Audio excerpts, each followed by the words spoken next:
my pleasure to welcome you to this very special event hosted by Pencil Arts and Letters, the nonprofit partner of Kepler's Books. My name is Clayton Moore. I'm one of the events managers here, and I'm so pleased that you're all here this evening to meet Paul Fingerote and celebrate the legacy of Dr. Herb Wong, the authors of Jazz on My Mind. Before we get started, I just want to share what we have coming up. We have lots of events that you can find online, or you can sign up for our mailing list at the back of the shop. We also have lots of upcoming events we encourage you to attend. Coming up next Tuesday, August 16th, we're hosting Rabia Chowdhury, who is the journalist who researched the podcast Serial. And later this fall, we're also having Alexander McCall-Smith and Jody Pico. A couple of housekeeping events. Please silence your cell phones, but feel free to take pictures, Facebook and tweet. Kepler's is at Kepler's, and our guest this evening is at Jazz on My Mind. We'd also like to welcome our guest musician today, Julian Lopez.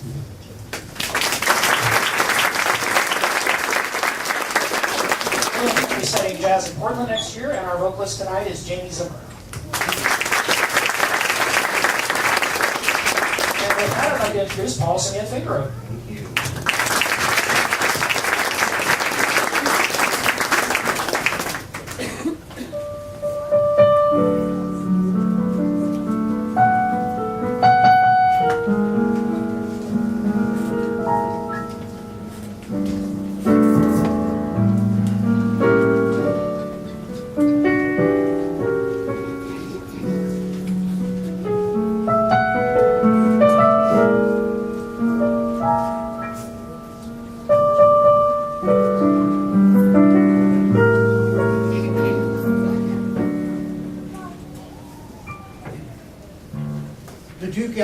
Orchestra, which was looked on as more of a dignified jazz orchestra than a big band, emboweled and enhanced Ellington's compositional contributions.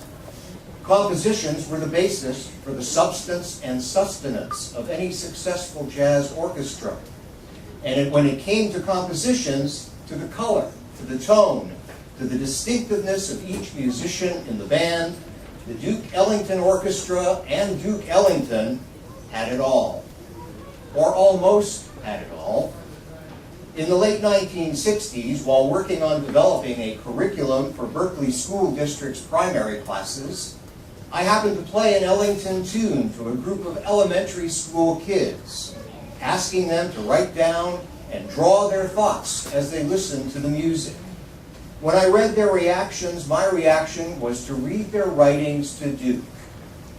The next time he called, Duke called frequently, often at 3 or 4 in the morning while he was up all night composing. I was ready with my students' essays by the bed. Marilyn answered the phone, which was strategically placed on her side of the bed, and Duke asked for me in his usual manner. "Hello, Beauty. Is the Beast there?" Marilyn handed me the phone and I said, "Edward, I've been checking out your music and I have found a void in your repertoire. Let me read you something." I read a couple of the letters to him. "When I hear Duke's music, I have this deep down brown feeling in my tummy," said one of the kids. "When I hear Duke's music, it's like a giant valentine floating up in the sky," said another. Duke listened for a moment and then said, "Who are these people? Who are these authors, these poets?" "These are first graders," I said, "and this is what's missing, Edward.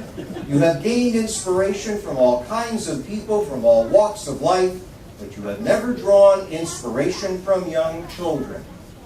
There followed the longest pause I have ever experienced in a telephone conversation with Duke. Finally, he said, "Herb, I think you have found a hole in my thing, and I would appreciate your help in filling that hole up as soon as possible." And so I created an entire curriculum for the primary school students based on Take the A Train, Ellington's classic rendition of Billy Strayhorn's legendary composition, with every grade interpreting the music within their natural learning curve. The kids in kindergarten pretended to be trains. First graders used wooden blocks to build trains. Second graders created a huge mural of the A train. Third graders researched stories of trains. Fourth graders rode the train in a nearby park. Fifth graders explored the history of local trains. And the sixth graders explored the science of trains by building their own steam engines. The culmination of this unique curriculum was a concert I arranged and produced to benefit the district, starring the Duke Ellington Orchestra. It packed the Berkeley Community Theater to the rafters, with kids, parents, teachers, and administrators all cheering their newfound hero, Edward Kennedy Duke Ellington. Imagine, in a time when jazz in the schools was unheard of, we created an entire school curriculum based on a classic jazz tune. And imagine that tune was almost thrown out with the trash. Sure.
Let me introduce to you once more our very special guest today, Zimmer on vocal, Julian Lopez on keys. I have one more special guest to introduce to you, if I may. This is our very special guest of honor. I'm happy to introduce to you the aptly named Beauty, Marilyn Wong, Herb's wife.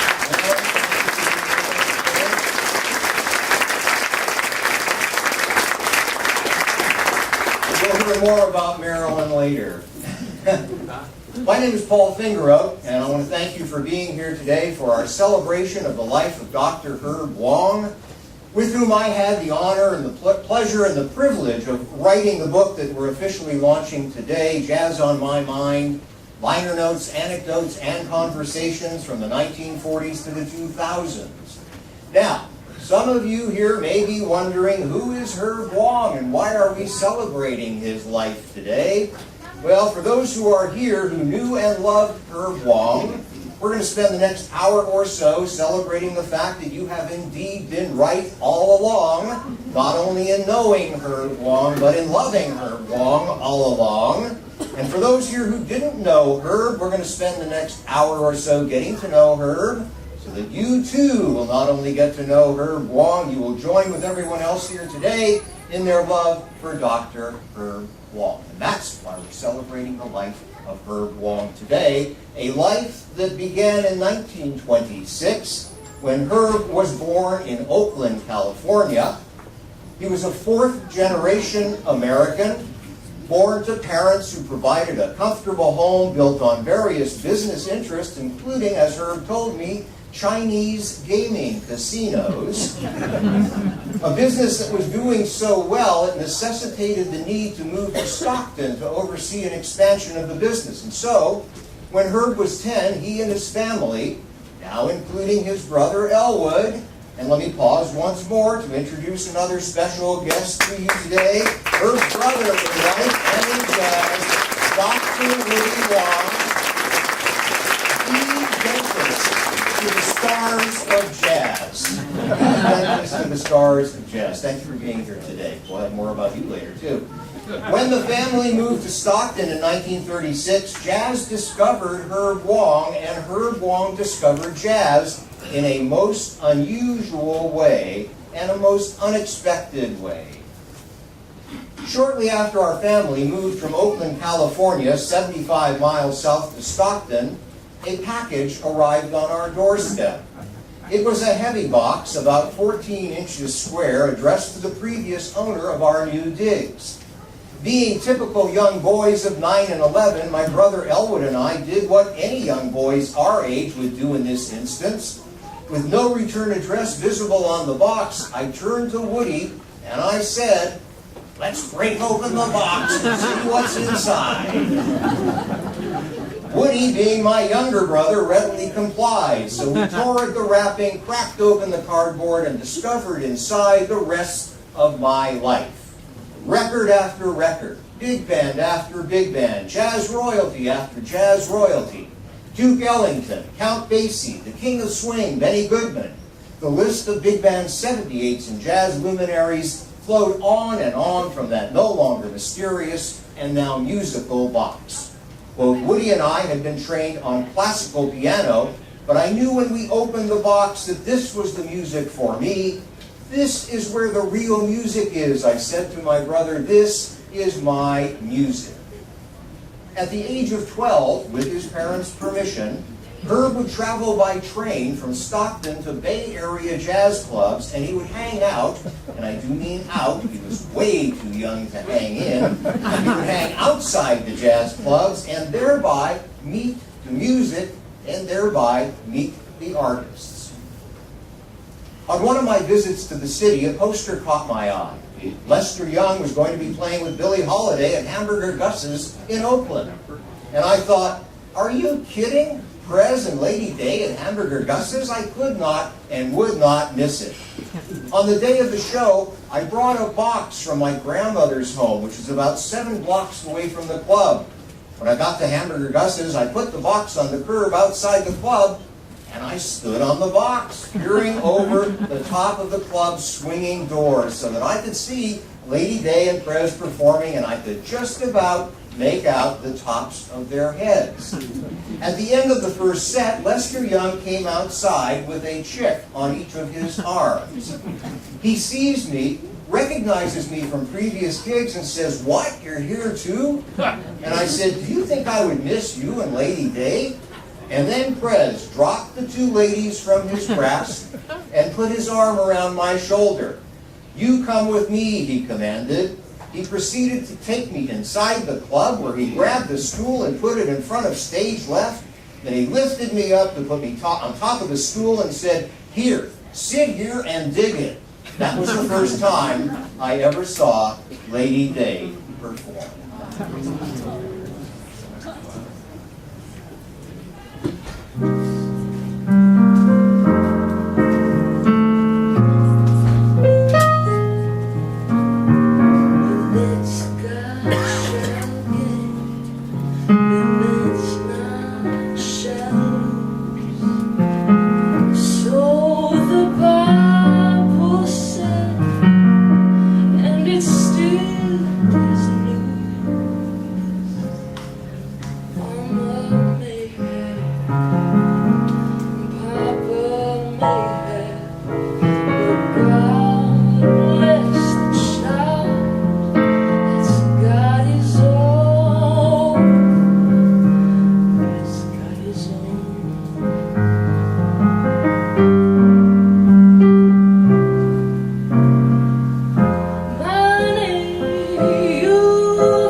professional life in jazz began early, at the age of 14, when he offered to write reviews of jazz albums for his church's newsletter, a trade Herb negotiated with the minister. Herb offered to play piano in the church's Sunday school in exchange for the back page of the newsletter for his reviews of jazz records. Both the minister and Herb thought they got the better of the deal. Even when he entered the Army, even then Herb had his sights targeted on jazz. During breaks from his lessons Herb taught to his Signal Corps classes, Herb played jazz to his students, often at meal times, thus leading Herb to claim later in life that he invented the concept of dinner jazz. More important to Herb's own consumption of jazz, when Herb realized that he had the privilege of ordering resources for his classes, he took double advantage of the opportunity, enhancing his jazz collection while fulfilling his military obligation by ordering duplicate copies of V-discs. V-discs were recordings by famous artists distributed for victory during World War II, hence the name V-discs. Herb had the foresight to ask for 2 copies of each disc, one for the Signal Corps, one for the Herb Corps. He had the good sense to send his copy back home, growing his jazz collection and enhancing his jazz knowledge. Herb used that knowledge to get a job at San Francisco's iconic K-Jazz.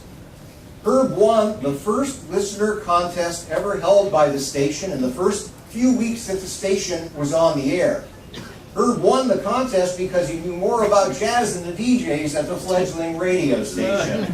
And when Herb came to pick up his prize, a number of jazz albums, as Pat Henry listened to him talk about jazz, Pat decided very wisely the very next day to call Herb and offer him a job, and the rest is 36 years of jazz radio history, here summarized in an on-air conversation between Herb and his fellow K-Jazz DJ, Bob Houlihan. Yeah, this is Herb Wong. This is Bob Houlihan. This is the Heart of Jazz. K-Jazz. Yeah. AJAZ. Alameda, San Francisco. We hope you've been enjoying the show for many years. Many years. How many years you been on, John? I guess 35. Yeah. Yeah. That's right. Is that right? Yes, that's right. I remember the first day I came to work. Is that right? I was afraid to open the mic, so I just kept playing records. Well, did you have the show either before me or after me? I began at 10 o'clock on a Sunday morning. Oh, okay. Pat left me in the studio all alone. He said, I'm going to go home and cut the grass. As I remember, subsequently, Dick Hadlock, you, and I had shows right across one after another on Sunday afternoons. That's right. And of course, ultimately, I recruited both of you to That's be right. teachers of my faculty, and we were together again. That's right. How many schools in the world had 3 jazz DJs? Nowhere. That was wild. That was wild, and we'll hear more about that in a while. When Herb was released from the Army, one of the first things he did was to take a class at Cal, piano jazz, under the tutelage of a couple of relatively unknown teachers. In 1949, I had just returned from the armed services. I noticed that there was a course on jazz piano being offered by the music department at the University of California at Berkeley as a part of their extension curriculum. I thought, okay, guess I'll go and check it out.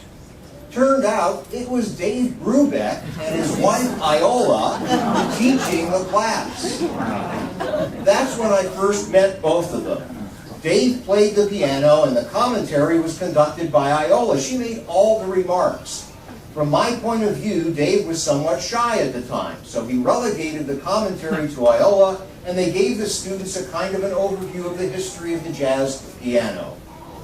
They were in dire straits and in desperate need of financial assistance in those days, to the extent that, after one of the classes, Dave said to me, "Herb, can you lend me $5? And I said, "Of course."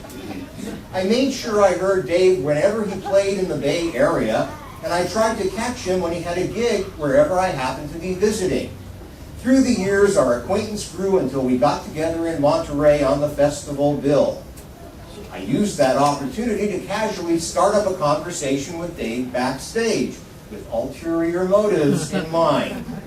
During our chat, I changed the subject, mentioning in kind of a joking manner, "Dave, where's my $5? Do you remember when you borrowed it?" He said, "Yeah, did I ever pay you back?" And I said, "No, you didn't." So Dave reached into his pocket saying, "Well, here, let me pay you back." And I held up my hands in mock horror. I said, No, Dave, I don't want you to pay me back. If you paid me back, I wouldn't have any story left to tell." And I never let him pay me back that infamous $5.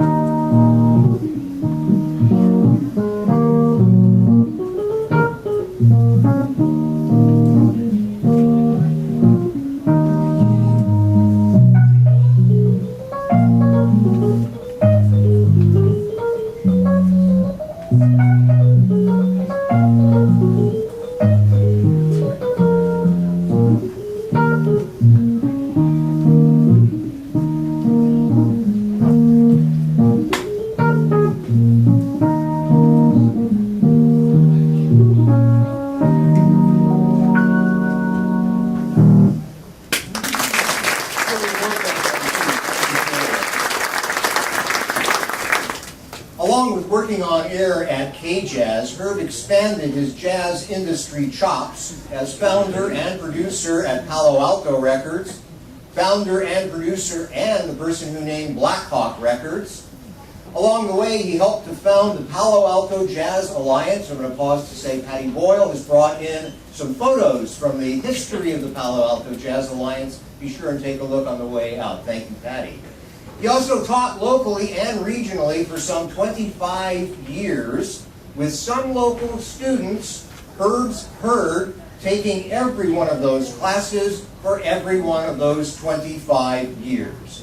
And of course, Herb was a producer and MC for countless jazz festivals, jazz events, jazz concerts throughout the Bay Area and beyond. With all that, with 7 decades in jazz, it's no wonder Herb was known for jazz. Or, as he said in a conversation with me in preparation for writing our book, in an "oh, by the way" moment. Oh, by the way, when I left Palo Alto Records, I had 5 of my label albums on the top 10 in America. That's some accomplishment. Yes, it was. Different guys, different heads, different labels. I'm calling them, "How the hell are you doing this?" I said, "I have no idea." I didn't commit myself at all. But I think I knew what I was doing. And to the point when I saw disaster in the making, I did not sign any contracts and advise other artists not to sign. And that's how it went. Yeah. But I placed myself on the map of the industry. Yeah. In many ways. Yeah, and then at the same time I was president of IAJE. Yeah. There was a time when I was really reigning like across the country. Mr. Jazz. Yeah. Trust the PR guy to turn it into Mr. Jazz. Honest Herb. By the way, you may have heard a little background noise.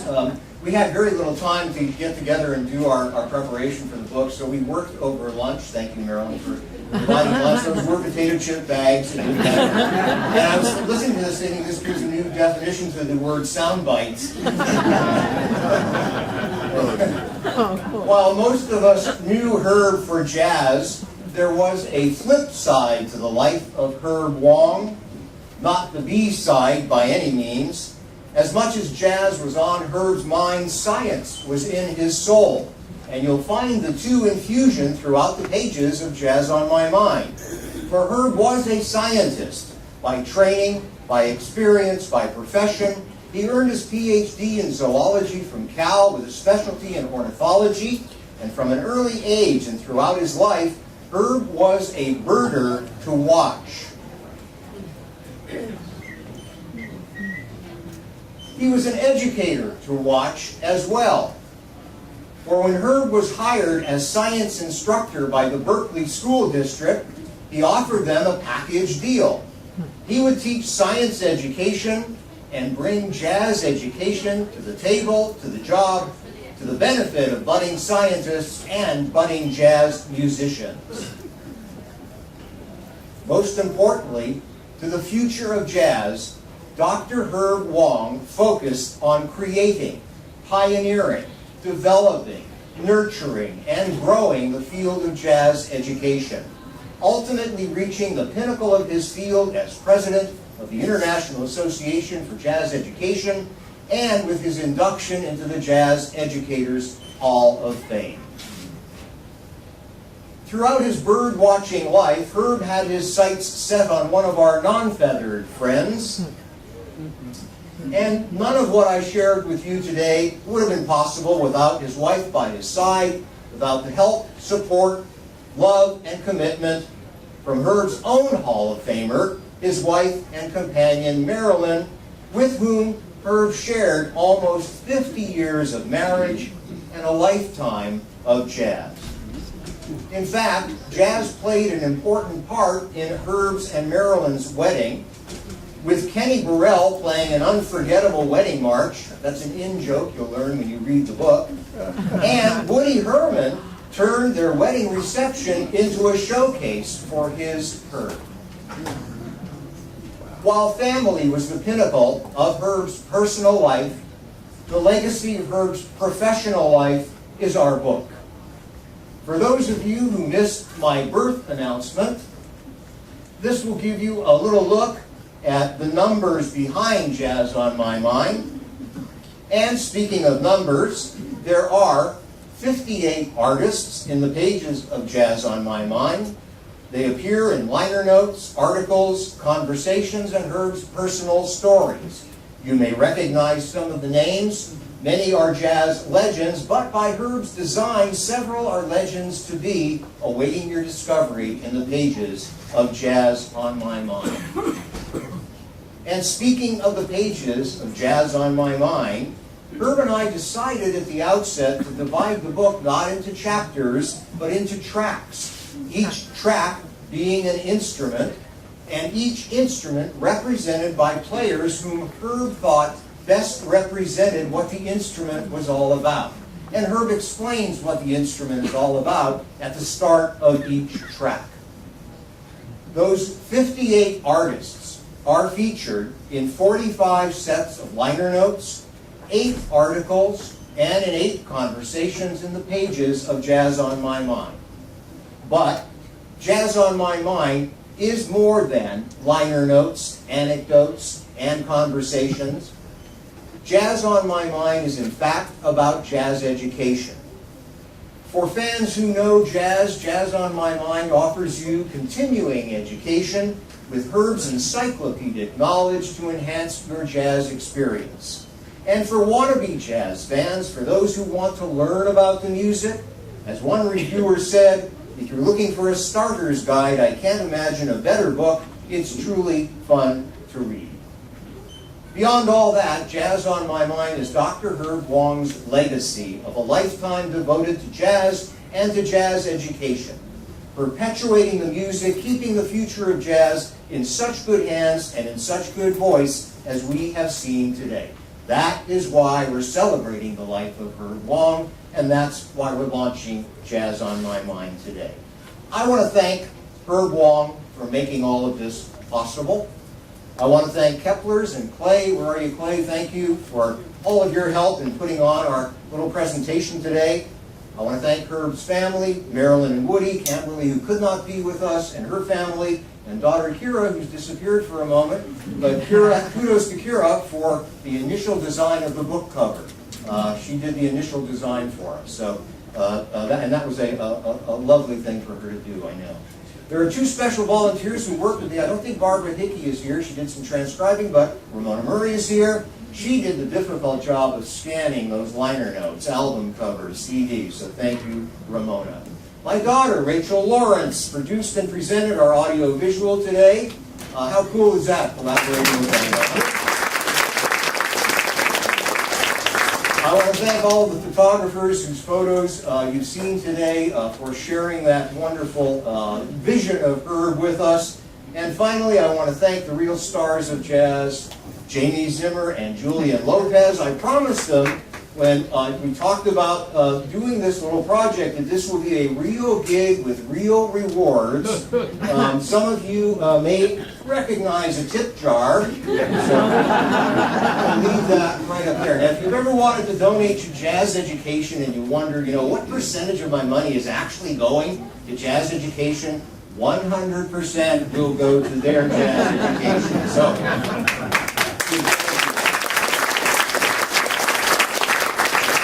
thank you for being here. I want to thank you all for being here today and for joining in this celebration of the life of Dr. Herb Wong. Thank you for keeping jazz on your mind and jazz education in your heart. And we're going to close appropriately with Jamie and Julian sharing the state of the jazz that's on their minds.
think we're going to have some questions. Yeah, you guys have some questions about the book?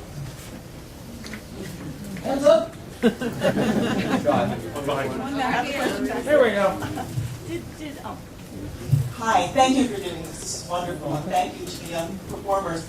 Did Dr. Herbert Wong ever play a musical instrument on his own? He was, I'm sorry, question is, did Dr. Herb Wong play? He was trained on classical piano, as was his brother, I believe, and I think at the age of 10, when he discovered that box of records, he shifted into jazz. So, and I was speaking with somebody earlier, there are a lot of people, I believe, who are in classical music and jazz, the two being, I think, certainly some of the most difficult music that you can play, and I think there's some crossover that I see there. Yeah. More questions? Comments? Here's one. I'm coming to you. Over what period of time was the book written? The book started when Marilyn called me in December of 2013 and asked if I would help Herb with his memory. And as I explained in the preface, I was a little bit thrown off track because I'm not sure why she was asking me. I didn't have the greatest memory in the world. And then Herb and I talked and he clarified, not memory, Paul, memories, plural. And that's the memories that became the book. So, for those of you who don't know, Herb had terminal cancer when we started the book, and that is part of the answer to your question. We had to accelerate the research, and there are 8 stages to this book. The second one was research, and that involved for Herb going into what is lightly called the record room by the Wong family. I call it the bunker. This was a former 2-car garage, stacked floor to ceiling, wall to wall, with albums, LPs, CDs, all kinds of jazz music. He had to go in there and get the best of the liner notes, conversations, and articles. I, getting to answer your question, got to sit down with Herb and record his thoughts about jazz, his thoughts about the instruments, his input on all the artists, and just as an aside, I ended up having twice as many artists, twice as much content, and I had to cull down to 50% of the content that I had. So long answer to your question, we finished our interviews about 2 weeks before Herb passed away, Easter Sunday 2014. So that was the first stage of the book.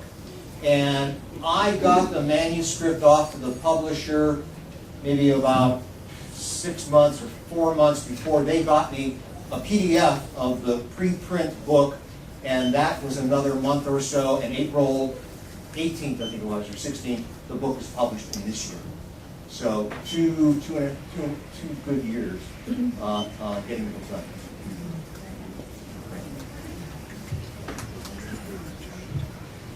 I'm not sure my memory is accurate, but I always remembered that he was on like Sunday evenings or Sunday days, not in the prime time of K-Jazz broadcasting, and I wonder, was that something that he wanted specifically? He didn't want to be one of the daytime guys with sort of the big, the big Yahoo name. Well, I turn the answer over to Marilyn because she would be the one to answer. He was teaching principal at that time, so he had to relegate that schedule. He was with Houlihan on Sunday, and then on Monday evening, he had his own show. And that is the reason. Thank you for your question. Very good question. I have a question regarding where this collection is going to go. Is it going to stay intact? I would hope so, because it's a wealth of information. History of jazz is fabulous. Could you repeat the question, please? Her question is where the collection, Herb's collection, is going to go eventually, and we're going to turn this over to Marilyn. Unfortunately, it's gone. I had to reach that decision, and I entertained about 8 different bids for these 40,000 vinyl LPs. And I have not as yet done anything with the CDs. Kira and I will go through them, but they have found a home, and unfortunately, I just couldn't keep them all.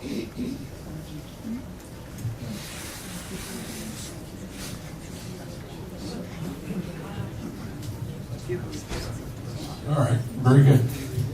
My name is Ben Devlin, and I've been a friend of Herb Vaughn's for a long time. I first heard him on K-Jazz, in fact, when he first got on the air. And I thought, why is this guy playing the same song over and over? And then I realized he's playing the same song, different readings, different times, eras, different musicians, to show that how jazz can be varied and it still hasn't lost the essence of the original tune. I thought, the man's genius. Well, of course, everybody knew that. He had the article second. And I also had the pleasure of reading this book. And it's a fine read. It's got a lot of characters, but no character development. Really, no plot except jazz. And what more do you need than that? I'm reading this thing, and I thought, being a musician, something looks awfully familiar about it. I can't place it. Then I realized, Herb has always been known to be a man of not few words. Or short, says Marilyn. And we say that very, very respectfully. What he was doing in this book, the same way that a composer or an arranger would take a particular slice in time, a sound, or in this case a word, and have prepared up to it, and also knows where it's going to lead in time. And I thought, he's arranging this book, he's writing it as if he was a jazz arranger or composer. And he's using that same model, and it works. It works. It's in the fine print, folks. Thank you. Just a word, if I may expand on that. I knew Herb, by the way. I met him. I was the marketing director at the Monterey Jazz Festival for 30 plus years. Herb attended every Monterey Jazz Festival from 1958, the first, until he could no longer physically attend. So he was at every Monterey Jazz Festival. We met 30 plus years ago and became instant friends and colleagues. And I will just kind of build upon what Ben was saying, that Herb is a wordsmith. And, for most of us, if we would use a sentence, Herb would use a paragraph. But every word in that paragraph was so well chosen and well thought out and meant so much. I've never reached for the dictionary more than in reading his writing. And oftentimes I found that he made up the word and it wasn't in the dictionary anyway. And one more little anecdote from the Monterey Jazz Festival. There's always a knowledge that we all had that if you were walking around the halls of the Monterey Jazz Festival and someone was sitting there with a phone like this, you knew that Herb was on the other end. Because we felt we could do that. We could just kind of pick up and, he was a joy. He was just a joy to work with, and I just want to underscore what Ben said. He was a genius, an absolute genius. And just a pleasure to know. A wonderful, warm human being. Yes.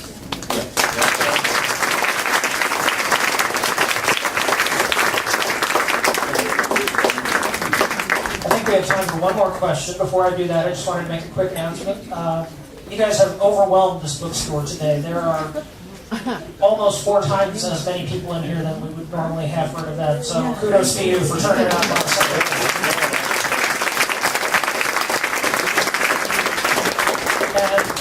That said, you guys have bought almost every single copy of this book in the store. So we do have a couple of copies up at the front, but we are taking an order list. So if you would like a special order one, talk to the booksellers if we happen to sell out, and they're happy to order it for you. Thank you. We have a closing question?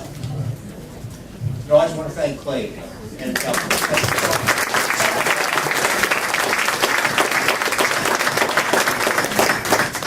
All right, I'm going to take Mr. Fingerote back to the signing table. He will sign books, so feel free to hang out here for a minute, and then we'll form a line back by the booksellers.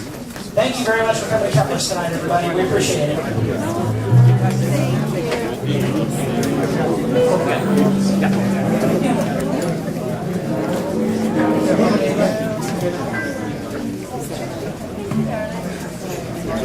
Just